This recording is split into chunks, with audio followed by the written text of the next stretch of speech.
En la antesala de 1984, Marballa Herrero era ministro de Educación, Óscar Olzaga le hacía oposición y la calidad oratoria de los diputados brotaba por doquier. Y no lo digo por mera estética retórica, porque a pesar de compartir el año de la célebre distopía orwelliana, la calidad democrática española estaba por motivos más que evidentes en plena efervescencia. Sin duda alguna, si alguien quiere disfrutar de elocuencia intelectual, les recomiendo los debates que antecedieron a la aprobación de ley que vamos a tratar. Bienvenidos al podcast de Alex Fernández Barnada. Tenéis más información en alexfbarnada.substack.com. En la imberbe democracia española, la estela del franquismo todavía estaba muy presente en la legislación y, por supuesto, también en educación, donde los conciertos seguían regulados por una ley promulgada a finales del franquismo. Para ser honestos, hay que reconocer que no es fácil modificar la totalidad de un ordenamiento jurídico de la noche a la mañana. Se requieren seguramente tres cosas: tiempo, paciencia y dedicación. Y tanto es así que no solo la dictadura no suprimió todas las leyes que le antecedieron, sino que incluso hoy en día podemos encontrar leyes decimonónicas en las distintas disposiciones legales. Y no lo digo con desprecio, pues como bien sabe cualquier letrado, en nuestro ordenamiento jurídico tenemos algunos códigos que datan de finales del siglo XIX. Sin ir más lejos, leyes tan importantes como el Código Civil y de Comercio se remontan a tiempos más cercanos a los de Napoleón que a nuestros días, que se dice pronto. Entre tanto preterismo normativo, el PSOE se decidió a reorganizar las leyes de educación. Además, el funesto intento de construir una nueva normativa educativa por parte de UCD en 1980 sufrió un duro golpe con una sentencia del Tribunal Constitucional que obligaba a someter el texto a una profunda revisión para poder ser tramitada. Las modificaciones nunca llegaron. Vaya, los hechos es que se sobrevinieron el 23F, la fugaz presidencia de Calvo Sotelo y el triunfo electoral del PSOE en 1982 impidieron que los cambios necesarios nunca llegaran a ocurrir. La victoria legal y electoral de la bancada socialista sin duda infundió moral en las filas del partido. Solo falta desempolvar el diario de sesiones para encontrar las numerosas referencias de los miembros del Partido Rosáceo a la susodicha sentencia. Para ser honestos, el tiempo, que pone a todo el mundo en su lugar, les ha dado la razón. En cuanto a conciertos educativos se refiere, cuanto menos. Si bien es cierto que muchos centros dejaron de operar también porque no pudieron acceder a la financiación pública. Pero hay que reconocer que muchos de los miedos de los que alertaba la oposición en ese momento nunca se llegaron a consumar. Al contrario de lo que se podría pensar, la nueva ley, la socialista, era más parecida a la franquista que la propuesta popular, como mínimo con respecto a los centros estatales. Las diferencias no eran sustanciales, más allá de su extensión y claridad con respecto a los derechos y limitaciones que se otorgaba a los centros privados para poder acceder a fondos públicos. El objetivo, en definitiva, no era otro que evitar las irregularidades en la financiación de los centros de titularidad privada.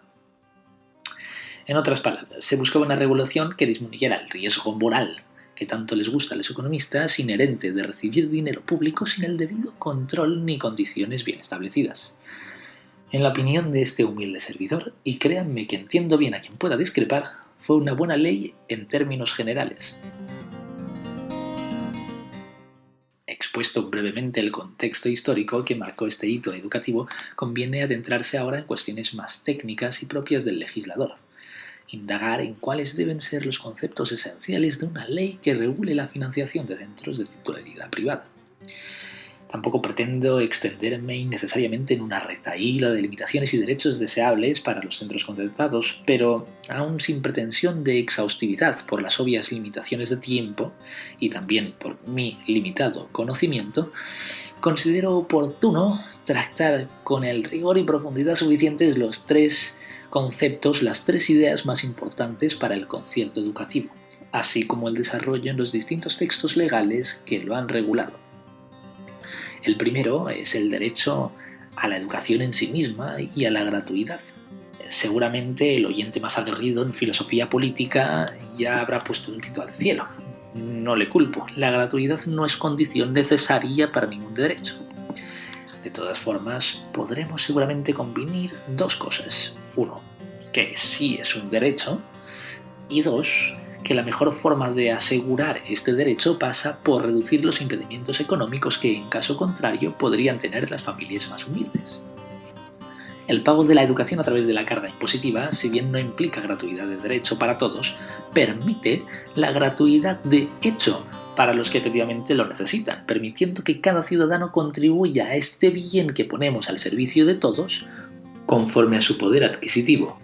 No es la única solución posible, pero articular de tal forma este derecho se ha mostrado eficaz a lo largo de los años, asegurando que la capacidad económica no sea motivo para que ningún estudiante deje de recibir la educación necesaria y la que sus padres estimen oportuna.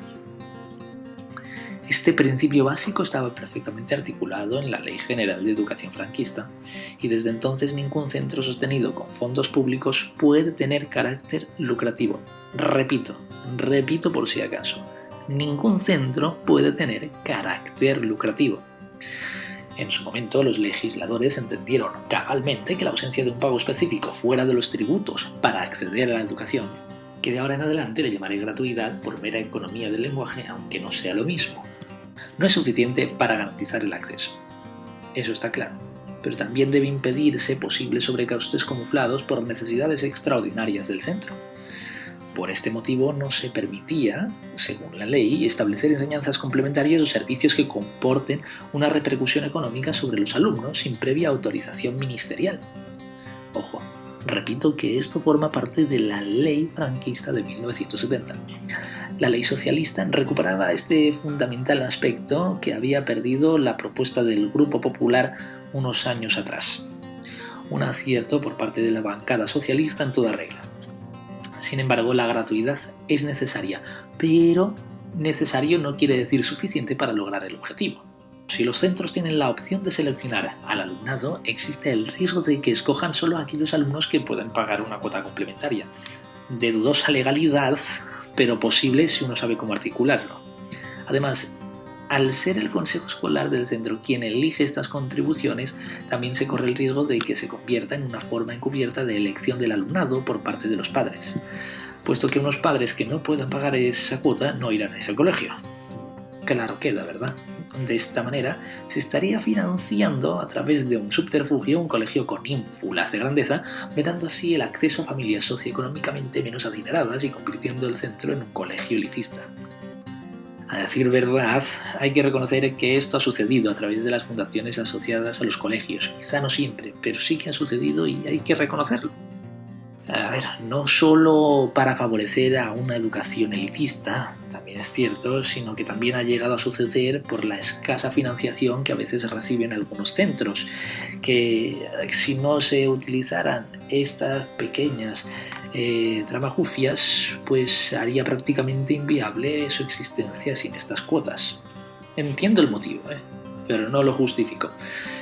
De todas formas, no quiero adentrarme ahora en la financiación de los conciertos, porque merecería un capítulo aparte de igual o mayor extensión. Sin duda más técnico que este artículo, que me gustaría porque como economista sería súper interesante, pero no es lo que quiero. Ahora lo único que quiero remarcar es que en ningún caso hay ánimo de lucro en un colegio concertado, puesto que las fundaciones no pueden tener ánimo lucrativo por ley y, por ley, los cobres por actividades extracurriculares solo pueden financiar, mantenimientos o mejoras de instalaciones. Por lo tanto, decir que hay una voluntad de lucro no tiene sentido. Salvo obviamente irregularidades flagrantes como todo, pero que no es la norma y estaría claramente perseguido.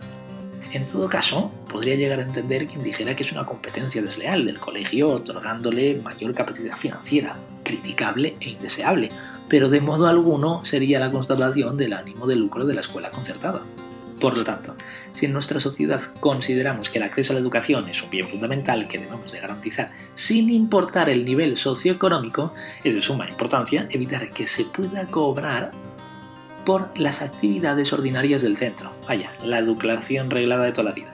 Si esa educación tiene un sobrecoste comparado con la educación pública, entonces los estudiantes con menos ingresos no podrán ir a ese colegio, favoreciendo indirectamente la aparición y financiación de centros elitistas. En caso de ofrecerse actividades complementarias, estas deben tener carácter voluntario, que de nuevo así lo establece la ley del PSOE de 1985 y decía la ley franquista de 1970.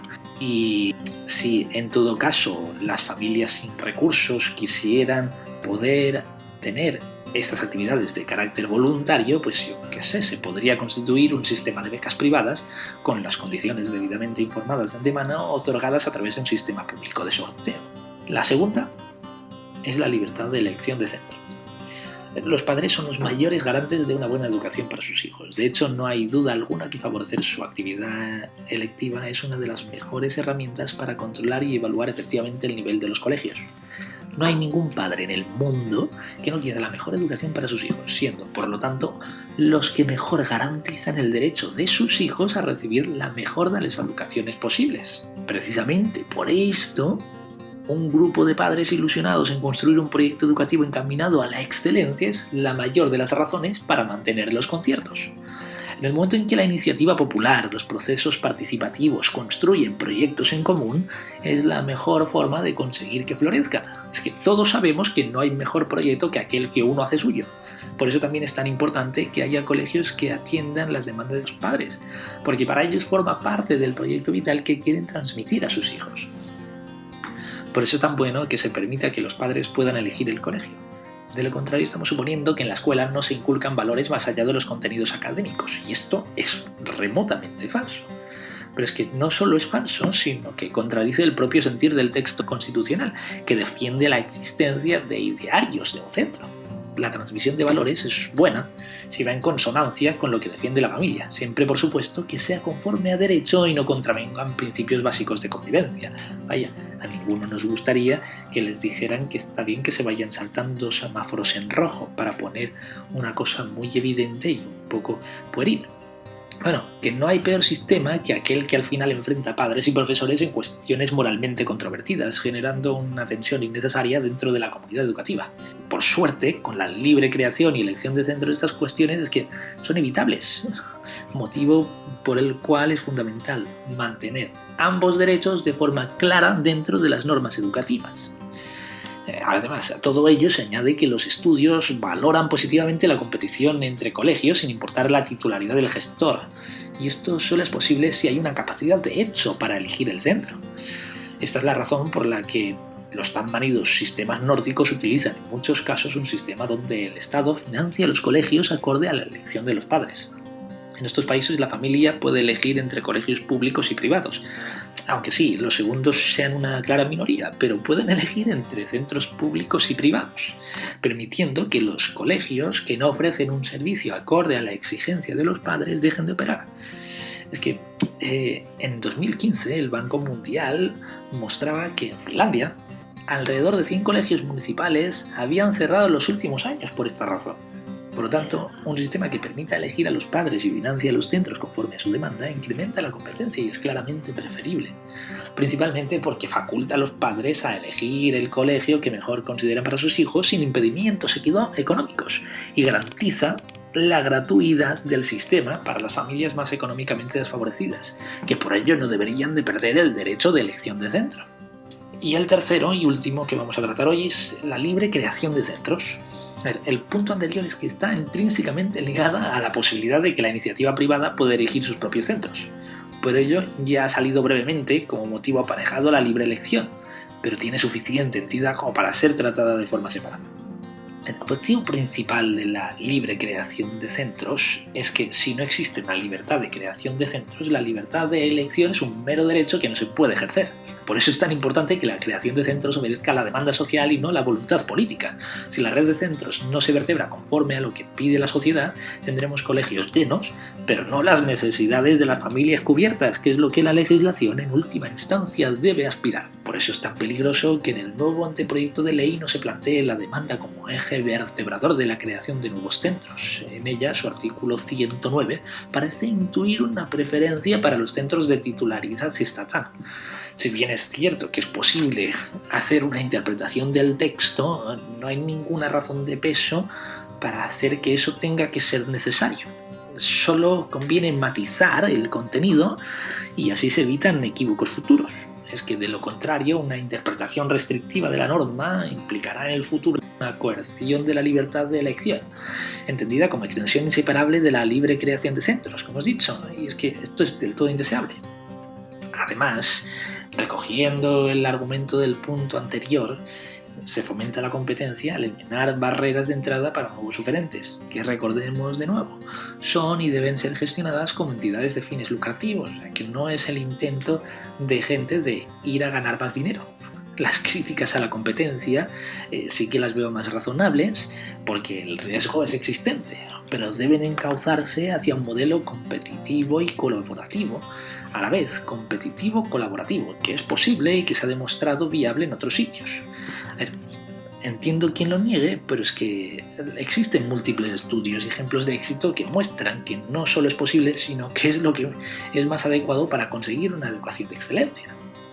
En definitiva, la educación es una tarea que abarca múltiples facetas del ser humano y no podemos prescindir de ninguna de ellas. Si no legislamos desde una postura heurística, corremos el riesgo de que los padres no puedan elegir en alguna de estas dimensiones fundamentales de sus hijos. Esto les terminaría alejando de su participación en el colegio y dificultando la consolidación de las comunidades educativas que necesitamos para el futuro. En 1985 se culminaba año y medio de negociaciones con la entrada en vigor de la ley socialista. Los éxitos de esa ley son muchos, y especialmente en materia de conciertos. Consiguió mantener la libertad educativa, preservar la elección de los progenitores y reducir los riesgos morales heredados del sistema franquista. Además, permitía garantizar la gratuidad efectiva de estos centros y dificultaba la indebida elección del alumnado por parte de los centros. Sin duda, el modelo, todo con sus más y sus menos, ha sido una historia de éxito.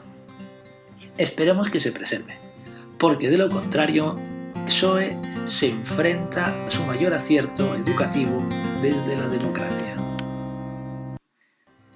Si queréis más podcasts como estos, los podéis encontrar en este canal. Si queréis algún otro texto, lo podéis encontrar en alexfbarnada.substack.com y nos vemos en el próximo capítulo.